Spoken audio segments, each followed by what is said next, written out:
മുഖ്യമന്ത്രി പിണറായി വിജയൻ ചികിത്സയ്ക്കായി വീണ്ടും അമേരിക്കയിലേക്ക്. ഇന്ന് അർദ്ധരാത്രിയോടെ ദുബായ് വഴിയാണ് അമേരിക്കയിലേക്ക് പോവുക.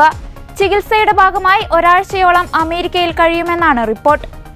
നേരത്തെ അമേരിക്കയിൽ ചികിത്സ നടത്തിയിരുന്ന മുഖ്യമന്ത്രി തുടർ പരിശോധനകൾക്കും ചികിത്സകൾക്കുമായാണ് വീണ്ടും പോകുന്നത്. മിനിസോട്ടയിലെ മയോ ക്ലിനിക്കിലാണ് മുഖ്യമന്ത്രി ചികിത്സ തേടിയിരുന്നത്.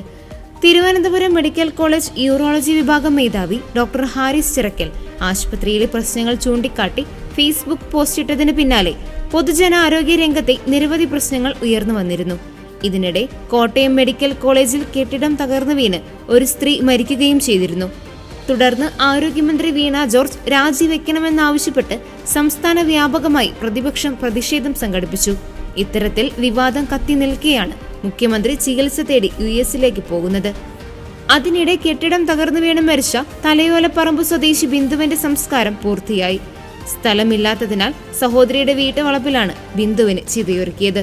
ബിന്ദുവിനെ അവസാനമായി ഒരു നോക്ക് കാണാനും ആദരാഞ്ജലികൾ അർപ്പിക്കാനും ഒരു നാട് മുഴുവൻ തലയോലപ്പറമ്പിലെ വീട്ടിലേക്ക് ഒഴുകിയെത്തിയിരുന്നു. മകൾ നവമിയുടെ ചികിത്സയ്ക്ക് കൂട്ടിരിപ്പുകാരിയായി കോട്ടയം മെഡിക്കൽ കോളേജിൽ എത്തിയതായിരുന്നു ബിന്ദു. ഇന്നലെ രാവിലെ 11 മണിയോടെ തകർന്നു വീണ കെട്ടിടത്തിന്റെ അവശിഷ്ടങ്ങൾക്കിടയിൽ 2.5 മണിക്കൂർ നേരമാണ് ബിന്ദു കുടുങ്ങിക്കിടന്നത്. പുറത്തെടുത്തപ്പോൾ തന്നെ മരണം സംഭവിച്ചിരുന്നു.